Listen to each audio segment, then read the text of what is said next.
bloodstream, and they are shaped like flattened discs with depressed centers. There is no nucleus, not much of anything inside other than lots of hemoglobin. This is the protein that allows for the transport of oxygen throughout the bloodstream, which is picked up in the lungs and then released for tissue cells throughout the body. There are other proteins as well that have structural or protective functions, but hemoglobin will be the focus here. This is the structure of hemoglobin. It is made of a protein called globin, consisting of 4 polypeptides, 2 identical alpha chains, and 2 identical beta chains, each of which is bound to a heme group with iron at the center. The iron in this heme is able to bind to an oxygen molecule in reversible fashion so that it can bind and then release when necessary. So each hemoglobin can bind 4 oxygen molecules.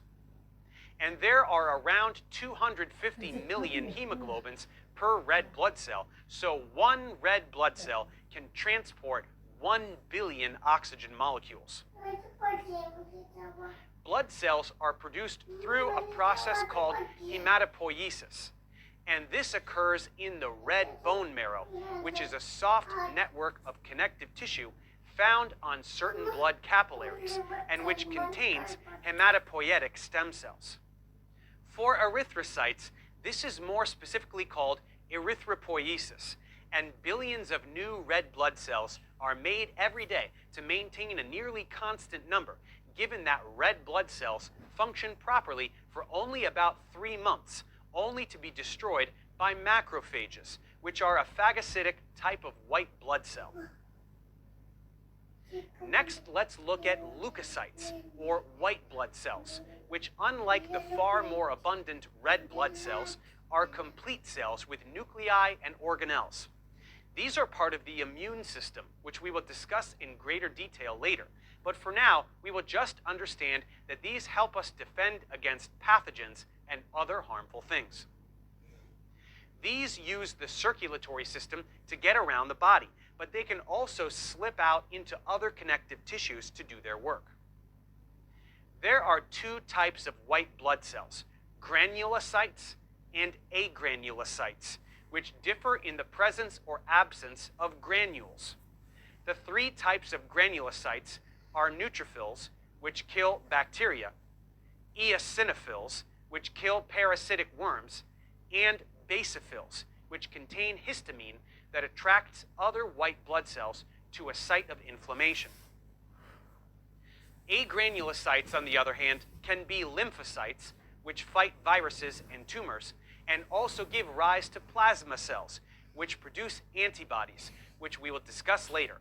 Or they can be monocytes, which become macrophages that can eat up intruders. Leukocytes are produced by leukopoiesis, which is stimulated by certain chemical messengers. Lastly, we get to the platelets. These are fragments of large cells called megakaryocytes. These fragments are essential during blood clotting, which happens when blood vessels are damaged, as platelets can plug up any holes or tears to seal things off. They flow through the bloodstream in an inactive state unless needed, dying every 10 days or so and constantly regenerated. Megakaryocytes form due to repeated mitotic cycles that do not perform cytokinesis. So the result is one huge cell with a multi-lobed nucleus. This then presses against a sinusoid, and its extensions burst to release the platelets. These platelets are important during hemostasis, which is the process by which the body will stop bleeding through vascular spasm, platelet plug formation, and then coagulation, or blood clotting. This essentially means that where there is damage to a vessel, smooth muscle will contract, platelets will plug the tear, and a protein called fibrin will form a mesh to patch everything up. Once the vessel has healed, the clot is removed through a process called fibrinolysis, so that there is no blockage in the vessel. So those are the components of blood. We can look at a diagram like this one to see how these arise during hematopoiesis. We can also briefly mention the different blood types that humans can exhibit. These are A, B, AB, and O. These have to do with glycoproteins and glycolipids found in the plasma membranes of red blood cells.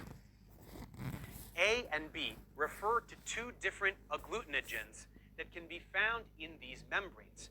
So blood group A has one of them, B has the other, AB has both, and O has neither. This is important for blood transfusions because if someone's body only recognizes A and gets blood with B, the new blood cells will be recognized